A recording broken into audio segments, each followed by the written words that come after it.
The email arrived on a Wednesday afternoon in February, sent to my work address by mistake.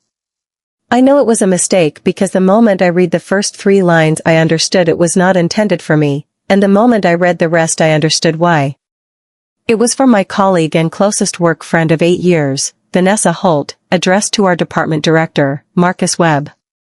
It was a detailed summary of a project proposal, my project proposal, the one I had been developing for 4 months, the one I had discussed with Vanessa over lunch, in the car on the way to a client meeting, at her desk when I was too excited about it to keep it to myself. The proposal was described in Vanessa's email as her own original idea.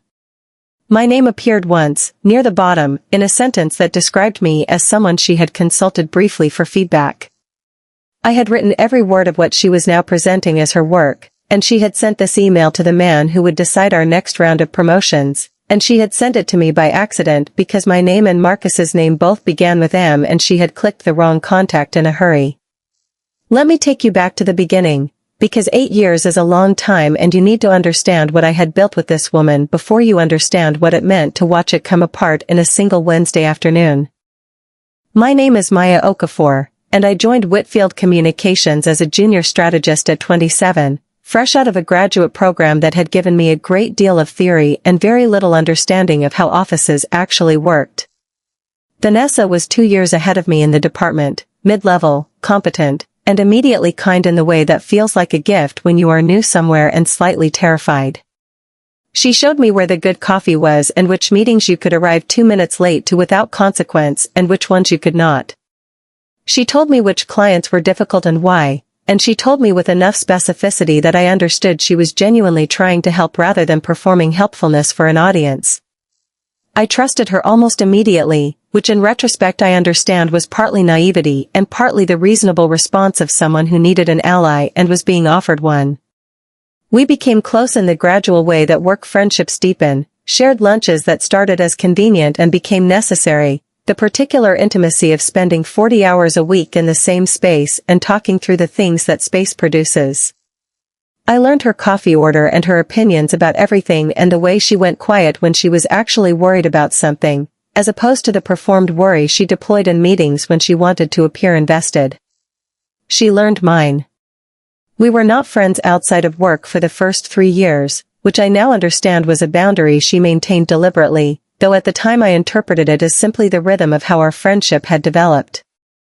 We were work friends in the complete sense, the kind who know each other's professional fears and private ambitions and the gap between what you say in a meeting and what you actually think. I was good at my job.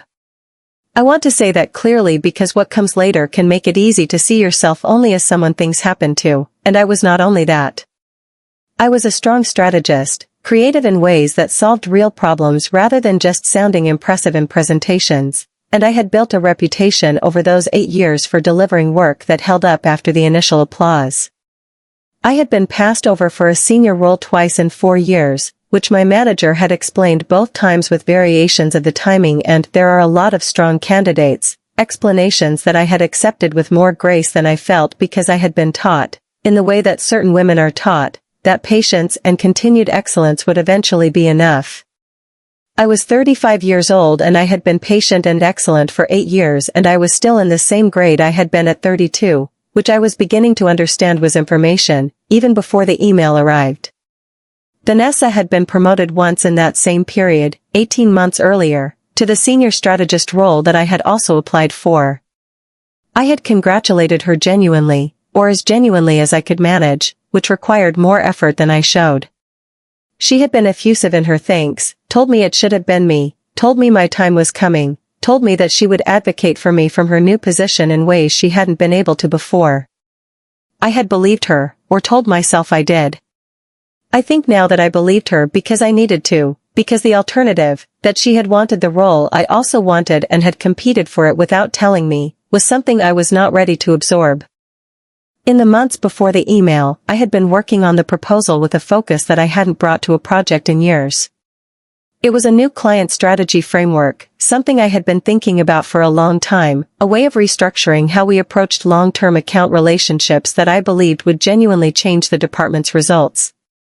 I was excited about it in the way you get excited about something when you recognize that it's the best work you've done, and excitement made me talk about it more than I might have otherwise. I talked about it with Vanessa the most.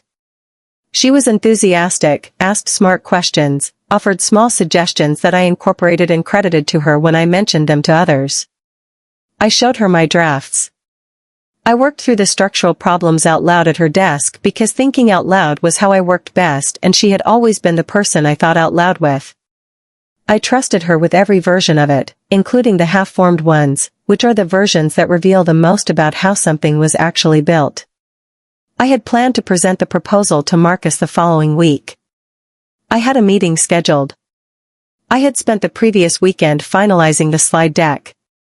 And then on Wednesday afternoon I was sitting at my desk going through my inbox when I saw an email from Vanessa in the preview, with Marcus's name in the subject line, and I opened it because I thought it might be something she had copied me on, and I read it, and I understood.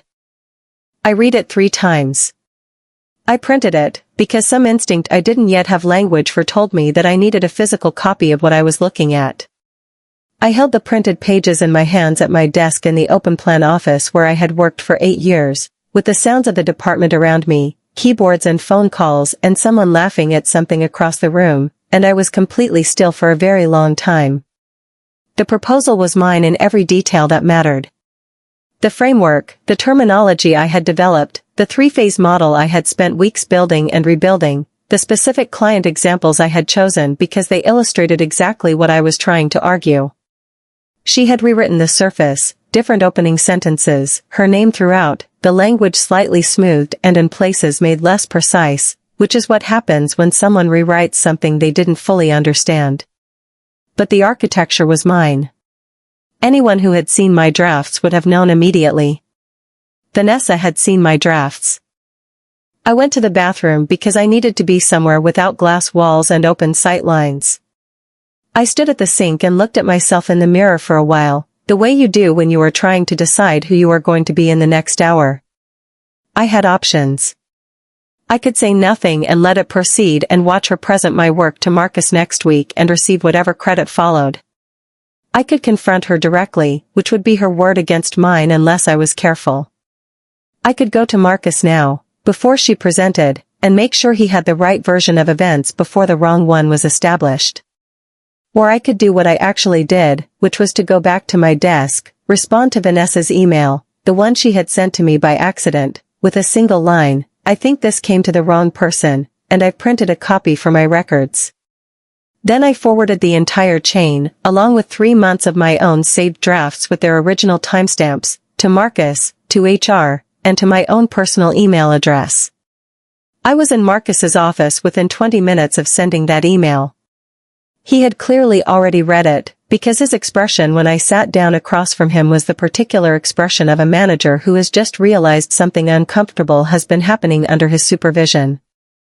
I put my printed copy of Vanessa's email on his desk.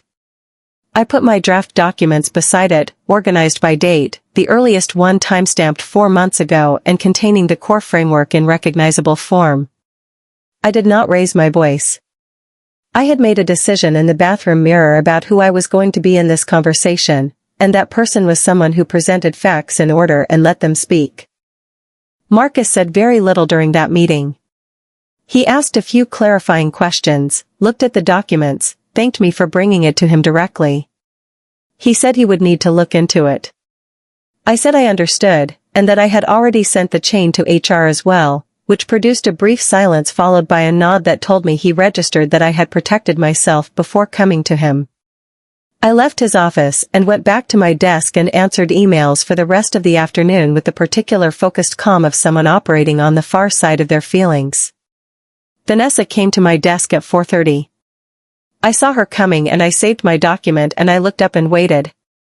She sat in the chair beside my desk, the chair she had sat in 1,000 times, and she looked at me with an expression I had not seen on her face before, not guilt, exactly, but the look of someone who has been caught and is deciding in real time whether to apologize or explain.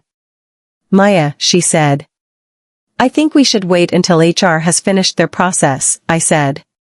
"Whatever you were going to say, it will be more useful then." She opened her mouth and closed it.